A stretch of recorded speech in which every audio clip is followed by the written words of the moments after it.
Hey there, Chef Shelley here. I am a personal chef, and when I'm not cooking for my own clients a week's worth of delicious dinners, I help passionate home cooks start their own personal chef business so that you can get paid to do what you love too.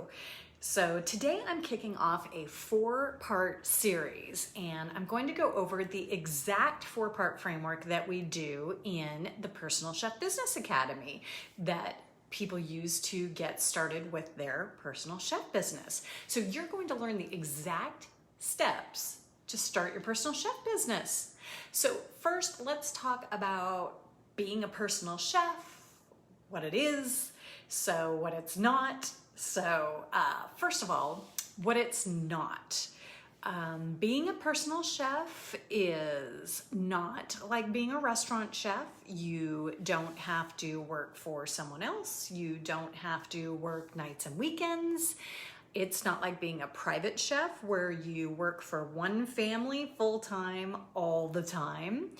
And it really doesn't require culinary school. Although, to be honest, spoiler alert, you don't have to go to culinary school to be a chef. Would you believe people like Gordon Ramsay and Tom Colicchio didn't go to culinary school? And I think they're doing okay. So you certainly don't have to have culinary school to be a personal chef. So what is a personal chef? Well, what I do most of the time is prepare a week's worth of dinners for clients. Sometimes other personal chefs might do small boutique style catering or teach cooking classes. And those are pretty much the big 3 services, although there are a lot of others you can do. But the main one is those weekly personal chef services where you're cooking dinners for your clients once a week, maybe once every other week or once a month. So being a personal chef might be for you if you love to cook and you wish you could have gone to culinary school, but that's not an option. But regardless, you know you don't want to be a restaurant chef.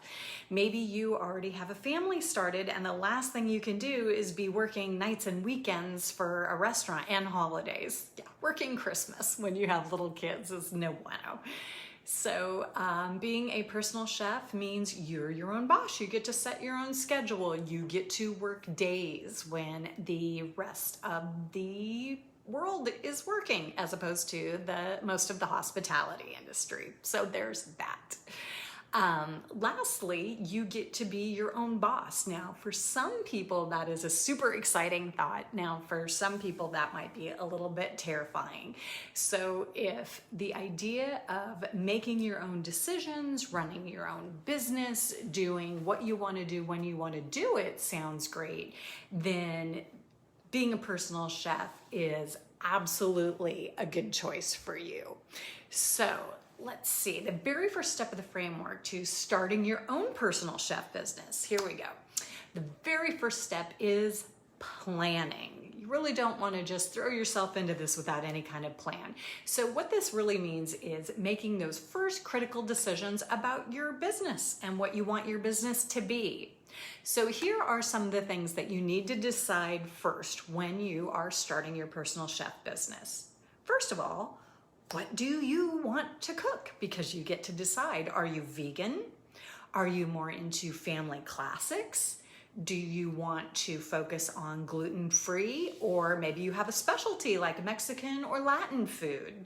So the first thing you need to do is really dial in your style of cooking.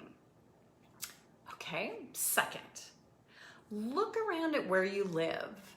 Who is most likely to hire you to cook a week's worth of dinners? Are you in the suburbs like I am, where you look around and there's 5 million families with little kids who are running around to sports and activities and all these things, and the moms don't have time to make dinner and they're going through fast food drive-ins and maybe they're putting on a little weight and they know it's not healthy and they feel guilty about it, or maybe they hate to cook and they don't want to cook? Then you know that that would be your target market. Or let's say you live in a downtown urban area of a big city and you're surrounded by loft high-rises full of singles or couples who are pulling in huge incomes, they're traveling a lot, they love good food, and they want to enjoy it, but they don't have time to cook. Maybe they even love to cook and they just can't do it as much as they would like, but they would love the prestige of having a personal chef and the ability to have delicious food cooked for them at their fingertips all the time. Or maybe there's one of those really high-end affluent senior communities near you that there are people living there who want to be able to enjoy food. Maybe they're on a special diet, or maybe they just don't want to be cooking one or just two servings of a meal or eating the same thing all the time, and they just want the convenience of it and they don't want to deal with it. They're retired now and they don't have to. Any of these are great people that you can target your weekly meal service to. So lastly, the thing you'll want to focus on in your planning is how much could you charge for your weekly meal service? So first, go to Google, check out personal chef in whatever area you live in. If it's a big city, that's an easy way to do it. It doesn't have to be specific to your teeny tiny little suburb. Just do the major metropolitan area around you and check it out. See what personal chefs are charging out there and what they're offering. Do a little competitive research. This will give you a great idea on where to get started. Next, though, you really need to think about how much do you want to make? Do you want to make $20 an hour? Do you want to make $300 a day? Figure out what it is that you need to make it worth it to you. Now, remember too that when you're Googling around and doing your research, if you're in New York, you're going to be able to charge a little bit more than if you're in Iowa, and that's okay. That's the way it is. That's just something that you'll want to consider. And so the most important thing though, when you are dialing in your pricing for personal chef services is you can't compare personal chef services to things like meal delivery service like HelloFresh or Home Chef or any of those other ones, because prepackaged and mailed food is a commodity. A personal chef is a high-end service and it's not for everybody, and that's okay.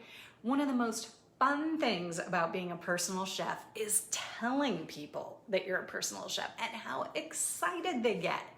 I mean, let's get real. Everybody would want a personal chef.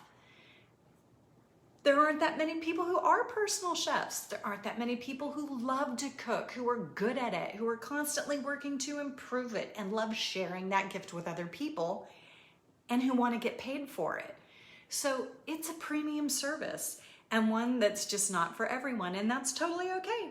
There are plenty of people who it is a perfect fit for, who, you know, value having a personal chef to prepare food that they love for them so they don't have to go to the store. They don't have to worry about what to eat or struggle through cooking if they don't like it and aren't good at it. So if you want to see what it's like to try and cook a weekly meal service, click the link around this video and check out my free guide on how to prepare a weekly meal service and try it out. It'll walk you through the exact process that personal chefs do every day for paying clients. Okay, that's it for today. That again was step one, the planning phase of getting started with your personal chef business. Next week, I'm going to be diving into step two, which is all about the prep work that you need to do.